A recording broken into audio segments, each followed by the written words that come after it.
Great. I'm going to get started just with sort of a general introduction.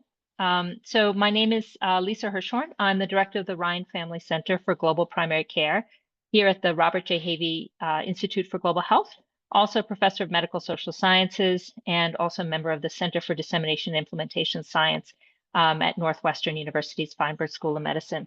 I want to thank everybody for taking the time to join us this afternoon for our latest installment of the Havey Institute for Global Health's Institute of Global Health seminar series. This one entitled Scaling for Impact, Experiences and Lessons from Implementing the WHO Safe Childbirth Checklist. If you can, take a moment to follow us on Facebook as well as on Blue Sky and Instagram at FSM Global Health, and Meg can put that into the chat.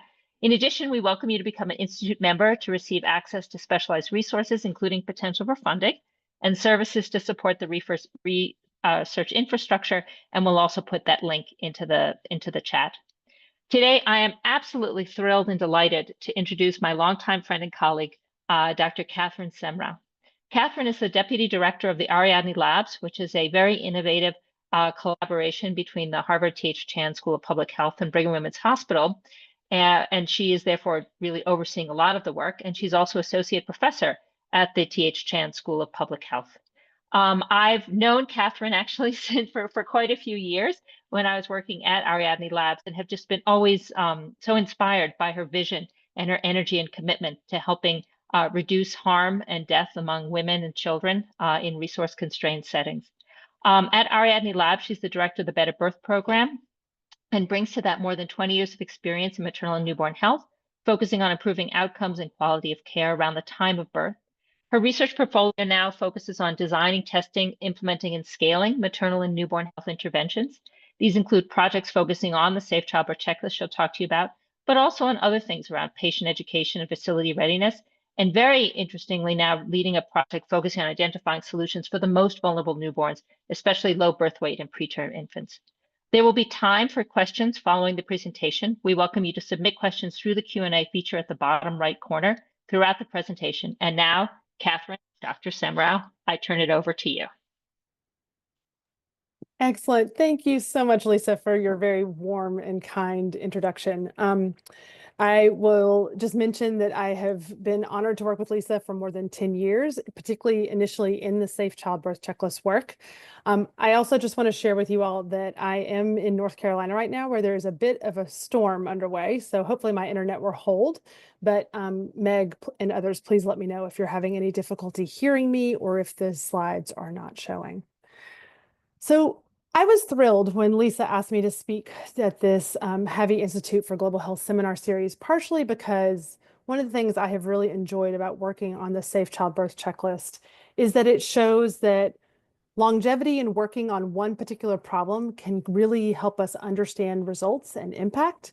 And my hope today is to share with you a little bit around my experience of working on the Safe Childbirth Checklist from its initial phases in piloting the checklist and also testing it in a rigorous randomized control trial, but now moving beyond those trial results into implementation and scale up around the world.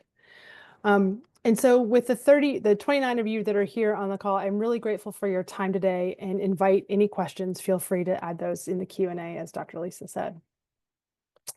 So as Lisa mentioned, I am at Ariadne Labs, and I just wanted to share a little bit that we are not a wet science or bench science lab, but we are a team that works on trying to ensure that health systems equitably deliver care every patient, every time, everywhere. And so I sit in this space between a clinical setting of Brigham and Women's Hospital and, of course, the Harvard T.H. Chan School of Public Health, and trying to think about community health, public health, and how those worlds all come together. And as you can see here on the screen, our mission really is to reduce suffering and save lives. The way that we think about our work, and I'm sure many of you all think about public health interventions this way too, is that we first need to design an intervention. We need to evaluate and test that intervention. And then if that works and is effective, or we have lessons learned, we want to spread those interventions around the world. Because we are not a wet science or a bench science lab, but much more of a think tank trying to solve global health challenges, we really do focus on this idea of closing the no-do gap. In medicine, we know there's a lot of clinical medicine that can work, medications, interventions, devices that can impact individual health, which are so important. But oftentimes those interventions and innovations don't make it to the front lines of care. We know what to do, but yet we don't always adhere to those best practices.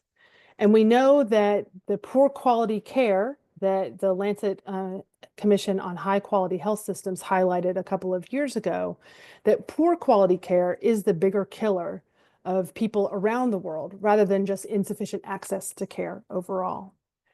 And so the team at Ariadne has been focusing on this idea of closing the no-do gap. And in particular, the team that I get to work so closely with and that I first met Lisa through is called the BetterBirth Program. And this program is really focused on trying to end preventable suffering and death of women and newborns, particularly around the world. I do want to highlight that in this presentation, I'm going to use the language most appropriate for the context and the communities that I serve. So you'll hear me use the terms woman, mother, and maternal health.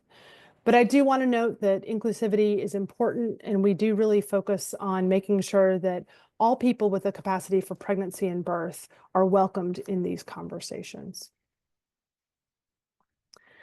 So one of the big challenges of the no-do gap that we have around maternal and newborn health is we actually know what causes the majority of deaths around the world for women who are in pregnancy, during birth, and in their early postpartum period. Those main drivers of killers of women are around hemorrhage, preeclampsia, and other obstructed labor and other interventions like that, or other challenges like that. We have nearly 287,000 maternal deaths every year. Still, we have 1.9 million stillbirths that occur every year. So those are unfortunately deaths that occur typically during the labor and delivery process. And in the first month postpartum globally, we have 2.3 million neonatal deaths that occur in the first 28 days of life. This burden of mortality, we know, is inequitably distributed around the world and occurs more likely in low and middle income settings. And the interventions to care for families during the labor and delivery process and the early antenatal and postnatal care is actually well known. If one of the leading causes of death of women is hemorrhage, we actually know that provision of oxytocin and ensuring that we're measuring blood loss during labor and delivery are key preventers to that to mortality. So we know what to do. We know the care that should be provided, and yet we don't always provide it. Back in 2014, building off of the success of the WHO surgical safety checklist, this WHO Safe Childbirth Checklist had been developed and piloted from 2010 to 2014 that really tried to consolidate all of the key guidelines around childbirth. What is the care that should be done for every birth, every time, everywhere? And organize those lists of essential evidence-based practices into a checklist. This checklist is never meant to teach someone how to be a clinician or to conduct birth, but it's meant to remind our clinician partners what are the key practices that should be adhered to, again, in birth. The checklist is organized into 4 pause points. The first is at admission. The second is just before pushing or before a cesarean birth is initiated. The third is in the first hour in the postpartum period. And the 4th pause point or 4th piece of the checklist is focused on what should families know before they go home after the birth event. These 4 pause points are meant to either be used as a checklist to ensure that people pause during the labor and delivery process and make sure each of these practices has been adhered to, or they can be read off and clinicians can go back and forth to make sure that oxytocin has been provided in the first minutes or first few minutes postpartum, or that when a family is about to go home on discharge, that families have danger signs that they are aware of, so they know what to look for in the woman and in the infant in case there are any challenges or problems. Meg, if you can put in the chat, she's going to add the link to the Safe Childbirth Checklist so that you all can look at the checklist if that is useful to you. And I'll be happy to share any tools after the presentation as well. So the Safe Childbirth Checklist had been piloted and developed, and there was a collaborative with the World Health Organization that had used the checklist in some single facilities around the world through the development process. And we know that piloting an intervention isn't necessarily enough to tell us that if the intervention is effective or not.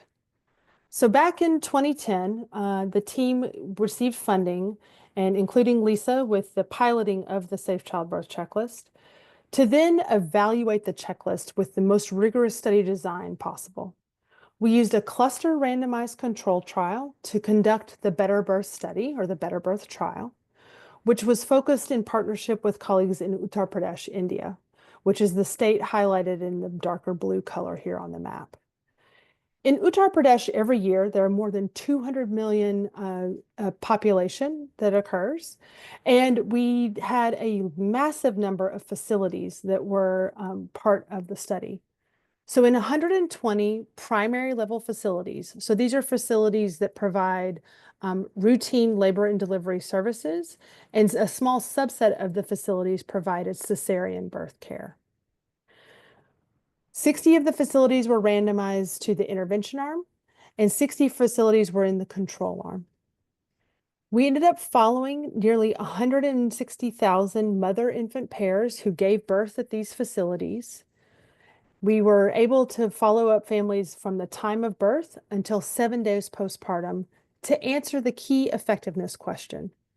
Does the WHO Safe Childbirth Checklist, along with data feedback loops and coaching, does that improve, first of all, adherence to evidence-based practices? And second of all, does it reduce neonatal and maternal mortality? Those were the primary study endpoints for the trial. In addition to following families during their labor and delivery process and also getting this first 7-day health outcomes, we had more than 5,000 deliveries that were observed by junior nurses who were watching the care that was being provided during the labor and delivery process. And among that 5,000 observed deliveries, we had a subset where we were able to track the health outcomes of everybody. And I put here a note of importance around the cesarean birth rate. So in this setting, cesarean section rate births were extremely low, with just 1.8% of the births occurring by cesarean birth. And that's an important fact when you think about the results of the study. So this cluster randomized trial was designed to answer that important effectiveness question in this setting in Uttar Pradesh, India. Now, we all know that a checklist, a piece of paper, in and of itself is not going to be enough to change behavior.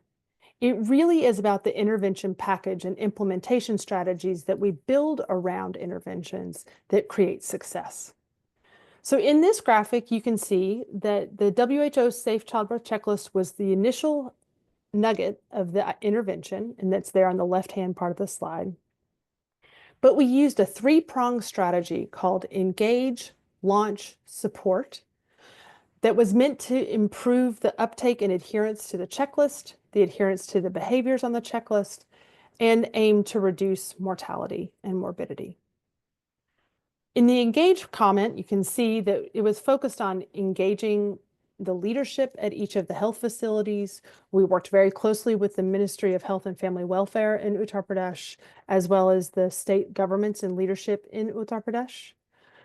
We held a motivational event called the Launch Event that actually included a Bollywood dance style video called Jug Jug Jio that was focused on introducing the checklist to facility level nurses, the clinicians, clinical officers, and medical doctors that were there, identify what the challenges were in each of the facilities, and how we were going to address gaps in quality that were occurring. And one of the long-standing pieces of the intervention was actually around coaching and data feedback loops. So over an 8-month period after the engagement and launch process had occurred, there was an 8-month coaching schedule with some intensive coaching early on, where a coach would attend the facility every 2 weeks to work with the clinical staff to try and improve adherence to these best practices. And over time, that was reduced to try and taper off the reliance on coaches, but still achieve adherence to those best practices. Not only did coaches work one-to-one with clinicians, they worked in teams as well in the labor and delivery suites. And they also documented what they were observing, the coaches did. So they were actually able to give active feedback using data, using heat maps to show which practices had been adhered to and which had not. All of this process of engage, launch, support was meant to create a sustainable champion set of clinicians and providers who were able to continue using the checklist long after the trial was completed. The aim of that was to have strengthened individual and system standards within the health system. And the hope and the goal was to, again, to lead to maternal and neonatal quality of care improvement and reducing poor outcomes. So the way that we actually measured this in this cluster randomized trial was to first of all look at, did the adherence to basic practices improve? Now, remember I said at the beginning, the checklist is not meant to teach you how to necessarily manage the most complicated complications, such as severe postpartum hemorrhage, but it is meant to help you identify and prevent if hemorrhage is occurring. So the practices that you see here on this slide are things that we observed and looked to measure in terms of adherence to those evidence-based practices. The orange bar is the control facilities. So those facilities had access to the checklist because it was part of the standard maternal newborn health toolkit in the state government of Uttar Pradesh. But in the intervention arm, they had the checklist plus the coaching and the data feedback. And after 2 months of the intervention alone, we went in and measured to look at what was the adherence to these best practices. And you can see that there's a lot of variation in the uptake of these different practices. So on the right-hand side of your screen, you'll see that just having a clean towel available at the bedside, which is one of the items on the checklist in pause point 2, so just before pushing, that only occurred in 15% of births in the control arm, and yet was over 80% in the intervention arm. You can also see that oxytocin administration dramatically changed. This is one of those prevention mechanisms to try and reduce postpartum hemorrhage. And you can see in the control facilities, only 20% of the births and only 20% of the women received oxytocin, and yet nearly 80% in the intervention arm. But it's important to note, not everything changed perfectly. On the left-hand side, you'll see that a partograph, which is a tool that's used to document progress in labor and to try and make sure we're not having prolonged labor unnecessarily. Neither the intervention nor the control arms use that tool very readily, and we didn't see a lot of behavior change in that particular evidence-based practice. And then finally, one of the behaviors that you'll see here that we think is one of the most important is around proper hand hygiene. And the coaches told me multiple times it was one of the most challenging behaviors to change, was trying to get people to wash their hands with soap and water and use gloving every single time. And you can see that in the control arms, it was just less than 1% of the births had proper hand hygiene observed, and yet 30% of the births in the intervention arm. So we see a big change or an improvement relative to the control arm, but still we have a long way to go in adhering to some of the best practices that we would like to see observed. So then you may also ask, what happened with respect, excuse me. Sorry. You may ask, we saw this dramatic improvement in adherence to practices. We see an impact at both the clinician level, that there's higher level by the clinicians, and we also seeing at individual birth level for women and their families, we're seeing better practices adhered to. And the thought was, if we could see that achievement in adherence to practice, we would see an impact in mortality. So because we had designed this as a cluster randomized control trial, we were able to ask that question rigorously. And what you see here are the 3 primary outcomes that we had of health outcomes in the study. We had perinatal mortality, which included stillbirth and mortality that occurred in the first 7 days postpartum. We had maternal mortality from the time of birth until 7 days postpartum. So again, it's a narrow definition of maternal mortality. And we also had a set of questions around maternal morbidity and women's self-reporting issues and challenges that they had from birth, again, to 7 days postpartum. Each of the individual dots on this slide represents a single facility. And the solid bars are the average or the mean health outcome rates by arm. And what you can see is 3 things. First of all, there's a lot of variation in the mortality rates as well as the morbidity rates by facility. Some facilities have mortality rates at nearly 10% of all births ended in a perinatal mortality event in the control arm on this far left side. And yet some facilities had mortality rates as low as most middle-income countries, with a mortality rate of 6 deaths per 1,000 live births there in that lower left-hand side on perinatal mortality. The second thing you see beyond the dispersion is that there are some facilities that are extremely high consistently. So the facility with the orange dot that you see in perinatal mortality, maternal mortality, and maternal morbidity is the same facility that had extremely high rates of mortality and morbidity. And that facility in particular was one that was based in the base of the Himalayas and had a lot of transportation issues that was leading to challenges in referral systems to support families that needed referral. And the third thing you see is that health outcomes in this trial, in the cluster randomized trial, were not different by the intervention and the control facilities. That led us to ask a lot of questions about what happened with adherence to best practice. We saw a dramatic improvement in that. So overall, we went from about 40% adherence to best practice up to 70% adherence, but then we didn't see an impact on mortality itself. And what that led to was a deep analysis across the 157,000 mother-infant pairs that were in the study and all the data that we had to really try and unpack through this report, which is available on the website that you see there, to try and understand what was the ecosystem for facility-based childbirth care that's happening for families in this setting in Uttar Pradesh. And what we really started to understand is that the WHO Safe Childbirth Checklist, alongside coaching and data feedback, was part of the solution, but it didn't address everything that needed to be fixed in order to reduce mortality overall. So as you can see here, when we developed this kind of graphic to try and unpack what did we see in the study, you first of all see that women and families and community are at the center, where the power dynamics between women and families and their access and engagement with the health system is really important, and their empowerment really matters. At the second layer, you see this birth attendant about their competency and the workplace.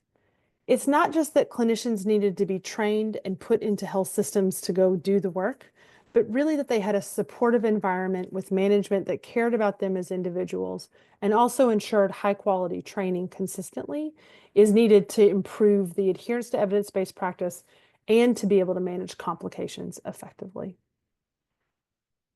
At the facility level, we see this frontline facility challenge. What is their readiness and the ability to take on a new intervention, but also to be able to provide high quality care? They need staff, space, and the right supplies in order to be able to provide that quality of care. And that's an area that necessarily wasn't fixed by the checklist itself, but really needed to be addressed. And then finally, we talk a lot about the health system. So this idea that systemness matters. So it's not just about having the building blocks of a healthcare infrastructure or healthcare system. It really is about how those different building blocks of financing, supplies, human resources, community engagement, how they all connect to each other. And the interstitial glue that makes all those blocks connect to each other really has to be well understood and engaged with. So after we finished the report and kind of understanding how the checklist could be used, how would we use it, what would researchers think, what do implementers think about the checklist, we kind of had a very interesting phenomena happen. Some people said the checklist, because it didn't have impact on mortality, it shouldn't be used. And others responded that, well, the checklist had a big impact on adherence to evidence-based practices. And that in and of itself is of value. So some people took the checklist and started to run with it in different ways. That we took the lessons learned from the BetterBirth trial and tried to implement those and engage in different research studies, different implementation strategies to improve health outcomes. So over the past 8 years or 6 years since the trial came out, we have colleagues in Rajasthan, India, who ran a large-scale implementation intervention in collaboration with the government of Rajasthan and JPIGO to try and improve health outcomes, again, using a similar, you'll see it there in the top, engage, launch, support strategy, which was focused on orientation, supportive supervision, but they also focused on essential supply availability and monthly and periodic reporting outcomes. In this intervention, they were able to see, alongside the improved supply chain and drugs and equipment, that they had an 11% reduction in neonatal mortality in their study. And that was kind of encouraging to the checklist community about how there can be a difference that could be made.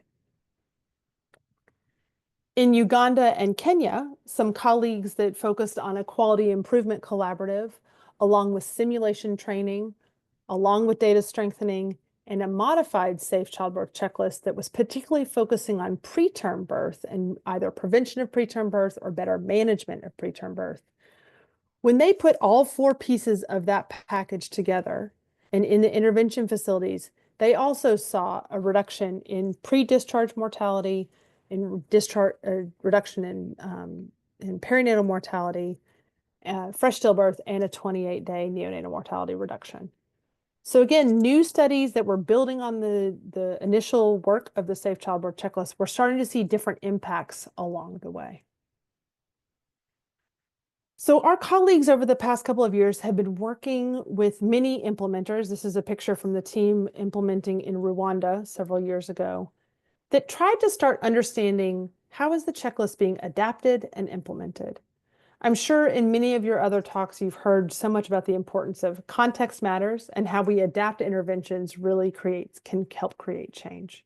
So I want to highlight for you some of the key lessons learned around adaptation and implementation that we've had.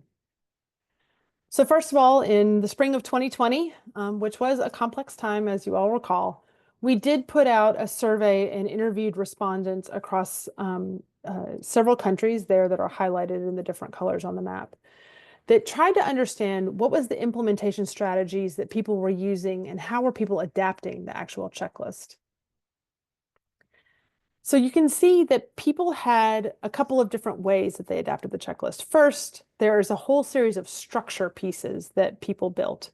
So people translated the checklist. It's available in all of the WHO languages, official languages, and that was a part of the link that that Meg shared online.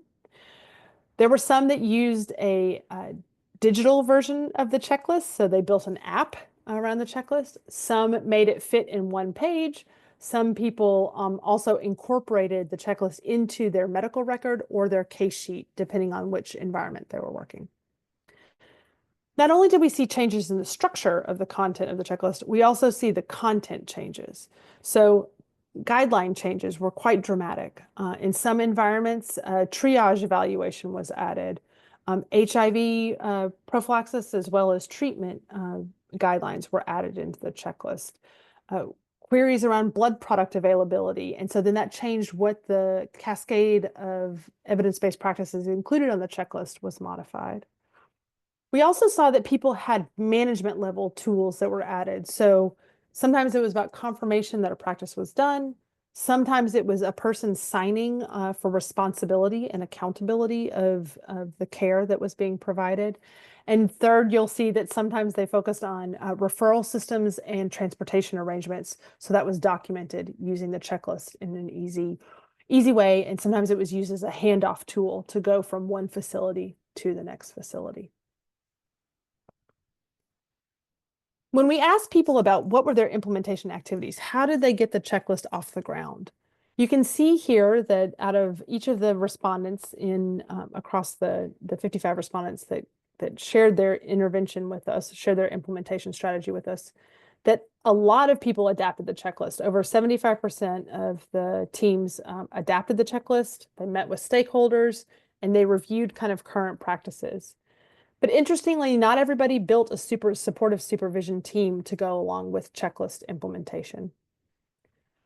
You can also see that there's an official launch. Most people incorporated the checklist to be part of technical training. So we did start to see that some teams were using it in pre-service intervention for nurses and medical doctors and other physicians and other clinical officer types as part of their training. And then further in the lighter blue color, you see a couple of the differences of the ways people have focused on implementation. They've shared information to encourage improvement. They focus on showcasing users of the checklist and then documenting the successes and challenges that they've had. I'll also note that we know from interventions around the world that implementation is key and training is often a key part of it, but training alone is insufficient. So focusing on training of trainers, including coaches and mentors, was an important step that many teams took, but it really was about ongoing support with structured coaching and mentorship and refresher trainings, especially in environments where there's a lot of staff turnover. In many hospitals around the world, labor and delivery staff are only there for 3 to 6 months, and then they are moved to different wards or departments. And so thinking about an implementation strategy is so key to understand how long are staff and going to be present in this ward of the facility and how much re-engagement and refresher training is needed to be done. When we asked about what were the challenges that people faced, they talked a lot about the skepticism of adding yet another item to their to-do list and whether or not it was integrated or not into the workflow. There's some lack of an enabling environment, which means either the lack of resources, staffing, medications, and equipment available. And so it was important to identify these implementation barriers because this is the strategies we need to refresh to improve the intervention going forward.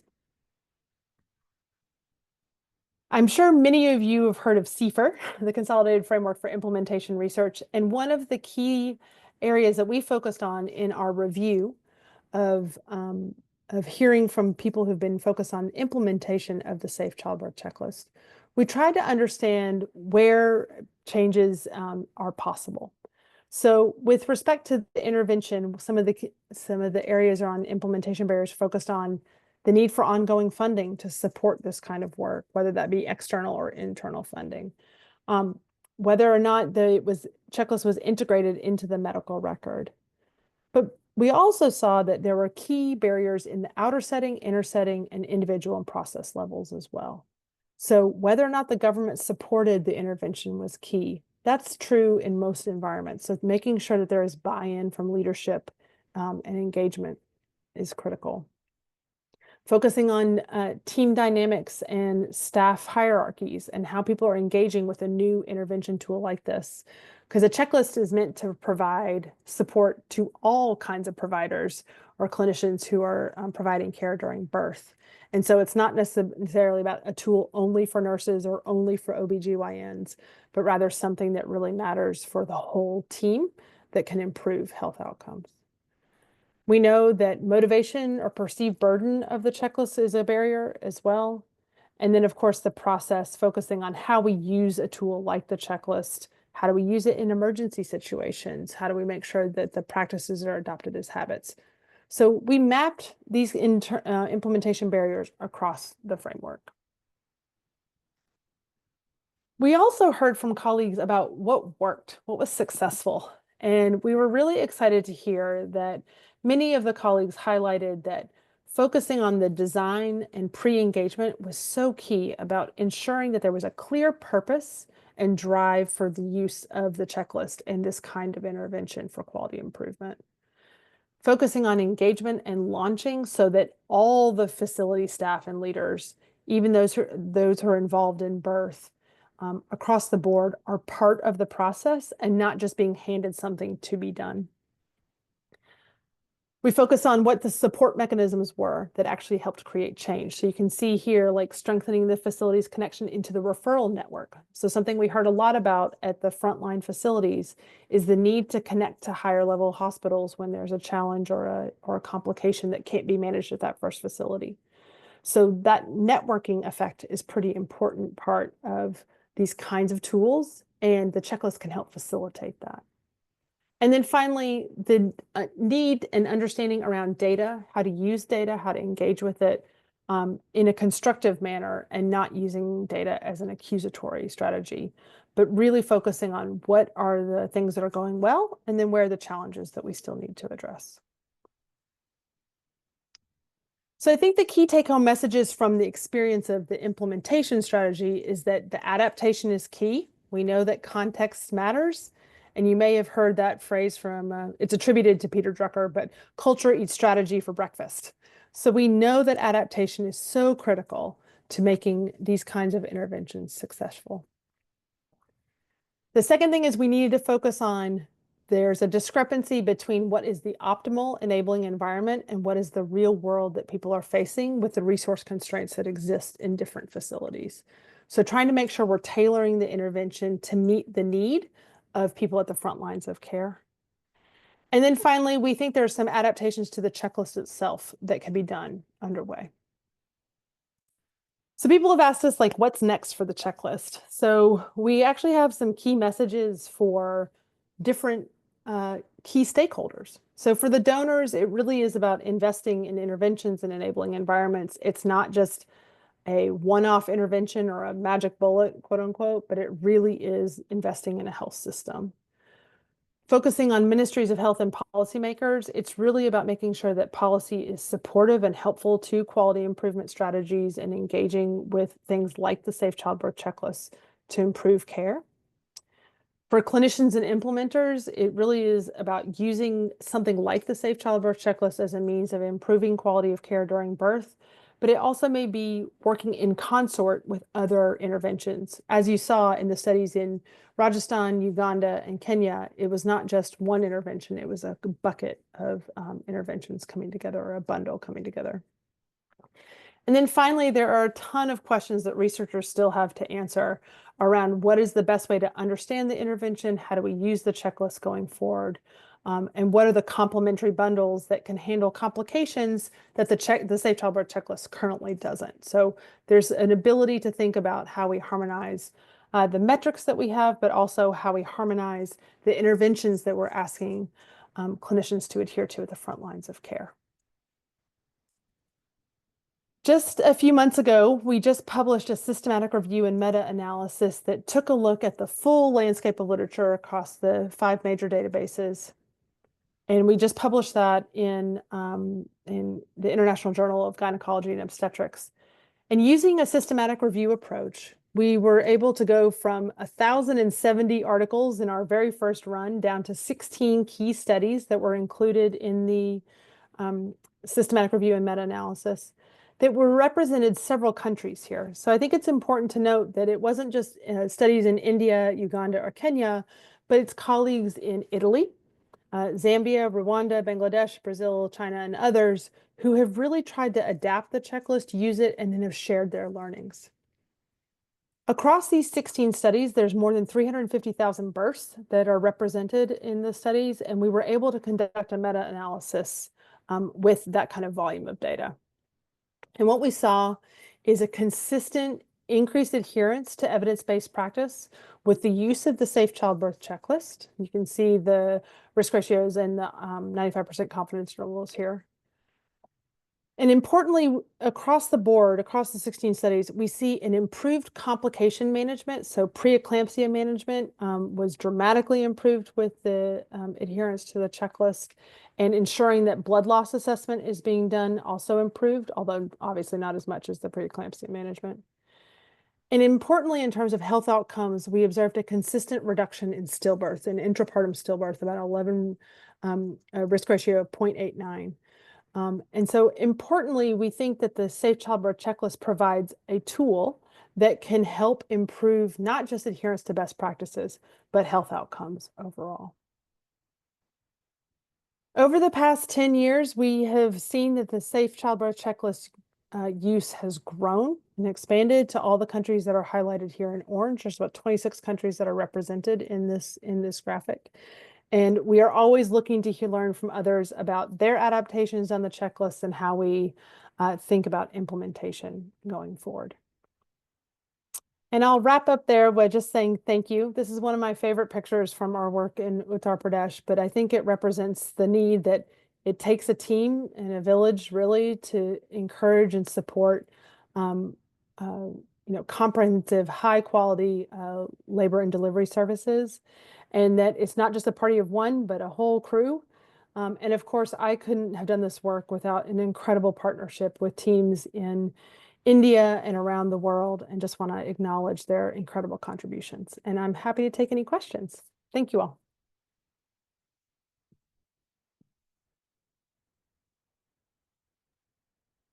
Great. Thank you very much. Great presentation. We've got a couple of questions here for you.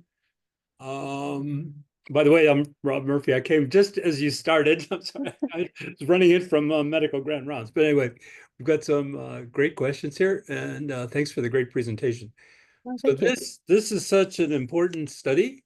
Thank you for conducting the trial and then zooming out to examine the larger complex psychosocial ecosystem around care, particularly at a time when global health funding is being dismantled. Research-based data is paramount to advocating for this work to continue. I'm curious about the timing of the impact of the trial past 7 days. Do you think the coaching in particular could have had a longer-term impact that may not have shown its impact as early at the 7-day mark? It's a great question. Yeah, it is a great question. So first of all, just to acknowledge, thank you for the kind compliments. I really do appreciate it. It has been really interesting to try and figure out what is the right outcome to measure when it comes to the checklist implementation. And actually, Lisa and I had long conversations about this very early on in 2014, partially because the intervention was so focused on that moment of birth. And in this part of Uttar Pradesh in particular, in many, I mean, I think this is true in many settings around the world, women and the newborns are discharged within 24 hours, most often. We really do want to focus on, of course, having women and families stay in the facility longer as needed, but 24 hours is really fast. And so the interventions that were taking place were most likely to have an impact on immediate and urgent causes, acute causes of death. Mm-hmm. The one exception there is infection prevention, because that sometimes doesn't show up until 7 or 10 days, maybe later postpartum. And so it is a good question of like, would we have prevented more sepsis or other kinds of infection? It could have past 7 days, but we really wanted to focus on those early deaths, because the large majority of maternal mortality, at least in this setting, occurs right around the time of labor and delivery. And that's true for neonatal death as well, that it's within the first week of life. But I do think the coaching in and of itself as a concept is really important, that it's about improving quality of care. So I don't know that it would have changed outcomes past 7 days, but it's something, of course, we could continue to measure as we learn more about the checklist. Yeah, no, that's a fair answer. Very difficult question. Okay, question number 2. Filling out the checklist itself is beneficial to improve adherence to best practices, but it also allows for monitoring adherence, correct? What strategies are hospitals using to continue to monitor adherence through the checklist? Yeah, so I think it's a great question. So I think the checklist can be used as a monitoring tool. So that was one of the things that was really interesting about the adaptations to the checklist is sometimes, like I said, signatories were added, which was about an accountability measure that people were either engaging or not with using the checklist. The danger in relying in the tick box is that it's very easy to go back after the birth has occurred and do a tick box, just checking it off. And so I think that's where it becomes really important to talk about what's the use of the checklist and why it's important in the moment. And it's not that like filling it out afterwards does anybody any good. It just makes somebody waste time and ink. So it's really trying to focus on the why and what the strategy, like why this strategy of a checklist is important. That's one thing. The second thing is I do think it gives you a good opportunity to look at adherence to practice. So in maternal and newborn health, in childbirth care, Partographs have been recommended forever. It's been like the way to graph and track labor progress. The uptake of that has been very, very challenging. And so the World Health Organization has actually developed what's called the Labor Care Guide, which is tried to be more comprehensive and not so much just focused on graphing. But you can do a quick spot check of like how people are adhering to practice just based on looking at a subset of checklists. So that's where I think, having things like the labor care guide, having things like the checklist is useful as a monitoring tool, but it's really important that it doesn't become the only metric of quality, because then it turns into just a tick box game, and that doesn't help anybody. So I think it can be used for monitoring, but you have to do it carefully. Good. All right. Final question. Matter of fact, I encourage anyone, if they've got any other questions, you can put it in the Q&A box on the bottom of your screen. Oh, it looks like there's another question. Okay. And here is, oh, congratulations on your great work. Did you encounter any resistance or cultural barriers to adoption? If so, how did you address them? Yeah, so this is a great question. So yes, We have good 100%. We have great questions. 100% we hit cultural and resistance barriers all the time. So I have two little anecdotes that I'll share. So the first is that when the checklist was first developed and used back in 2010, it was first initiated and piloted at a hospital called Gokak in Karnataka State in India, in the south of India. Okay. That hospital had a strategy of using physicians coaching nurses to use the checklist. It worked very, very well. They had very high uptake. They still are using, I was at that hospital a year ago and they're still using it. It's been a very impressive strategy for their implementation where doctors were coaching nurses. When we set up the clinical trial in Uttar Pradesh, we moved states, so we were in the northern part of India, and Lisa is the first author on a paper called Learning Before Leaping, which is all about the iterations that we had to do on the implementation of the checklist, because we first took the strategy of doctors coaching nurses in Uttar Pradesh, and it was a disaster. It did not work at all. The hierarchy, it turned into yelling matches. It was not about supportive supervision. It was just really uncomfortable. So we actually have, that paper is important because it's the 3 iterations that we used in order to get to the final intervention package, which then became about doctors coaching doctors, nurses coaching nurses, and the external coach was somebody who kind of went in between and was able to help navigate some of the communication challenges that we had. And I see that Lisa just put it in the chat. So I think it's a really important, for me, one of the most important lessons learned about the trial is all the pre-work that was done to figure out what is the right intervention really matters before you hit the full effectiveness trial. The other challenge that we really hit with the checklist was understanding how supplies were being managed in a facility. So oftentimes in a facility, there is a matron, a sister in charge, or a head nurse who is responsible for the equipment and the supplies that are available in the facility. And we kept looking at the data and could not figure out why in the world temperatures were being taken in like 70% of the cases, but then 30% of the cases, like nobody took a temperature of a mom. And it turned out that the one thermometer that was available in this facility was being locked up every night because nobody wanted to have it stolen or lost. And so there was one person with the key, and that person went home at 5 o'clock and wasn't available until the next day at 9 a.m. And it's one of those things that feels so simple. You're like, why aren't people just leaving the thermometer out? But it is in a space of scarcity when resources are limited. You're doing the rational thing to protect the stuff or the supplies. Yeah, right. And so it really was a really important lesson for us in terms of supply management, being able to have a clear pathway for how we could correct that or resolve that the key was being left, or that there was a handoff, or that people felt comfortable being able to have the supplies out. And so that was like some of the little anecdotes of how we learned the lessons. I think the other one is, in this kind of work, when you're doing long-term follow-up, and especially follow-up at this level of the population with 157,000 mother-infant pairs, we had a phone system so that people could call and get health outcomes. But if we could not reach people by the phone, then we were able to have people on motorbikes go out and trace people at home and follow them up. And in this environment, that took a lot of work to make that happen. But it's possible to do high rates of follow-up in this kind of work. It was a good lesson learned from a clinical trials perspective. Last couple questions here. We're right on time too. I love this statement, culture eats strategy for breakfast.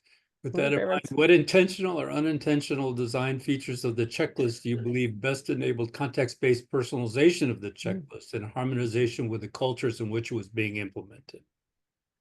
It's a great question. I think a couple of things. One, I think the simplification of language around the checklist, so having it translated into Hindi and then people made, it wasn't strict medical translation. It was like people felt comfortable with the verbiage that was being used in the local language was really an important feature to improve it. I think the other piece is that it is very easy to add everything in the kitchen sink to a checklist, but it makes them useless.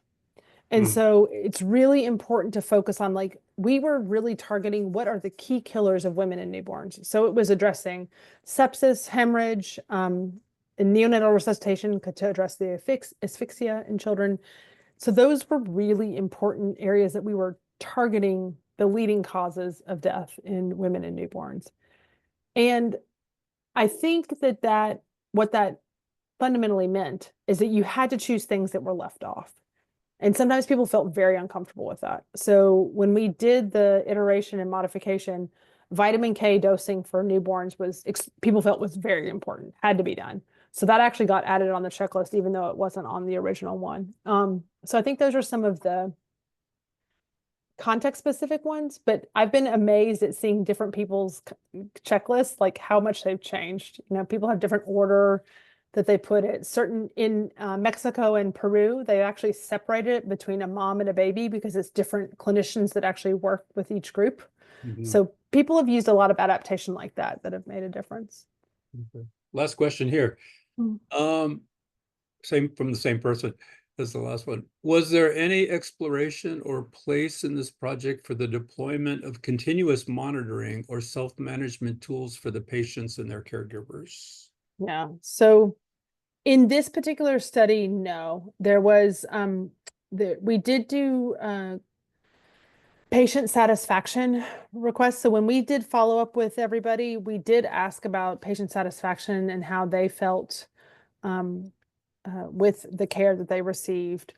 We also refreshed people on danger signs, particularly for the women and newborns at the 7-day follow-up call. But in terms of, like, I actually think that's the next step. And we've had some partnerships with a group called Nora Health and others who have worked on that patient facing, like, what's the longer term patient education, patient strategies that are about self-management, self-care, and self-referral. So I think there are other groups that have done that, but we didn't have it embedded in this study. Well, great. And so that actually concludes our questions for you. All great questions and really terrific answers. I want to thank you for sharing your insight and expertise with us today. Thank the audience for joining us and for asking some very thoughtful questions. And we invite you to join us at our next Institute for Global Health seminar taking place in person at the Pathogen Genomics Symposium on Monday, April 7th. The keynote address, Bug Bites, How Malaria, Parasite, and Vector Data Are Being Applied in Global Health, will be presented by Jennifer Gardy from the Gates Foundation, and you can register via our newsletter, Planet Purple, or social media pages. Again, thank you very much for joining us today. Thank you for staying on time, Katherine. It's like you get like a star for that. Recording of the webinar will be available online and be shared via our newsletter. And this concludes today's webinar. So thank you all very much.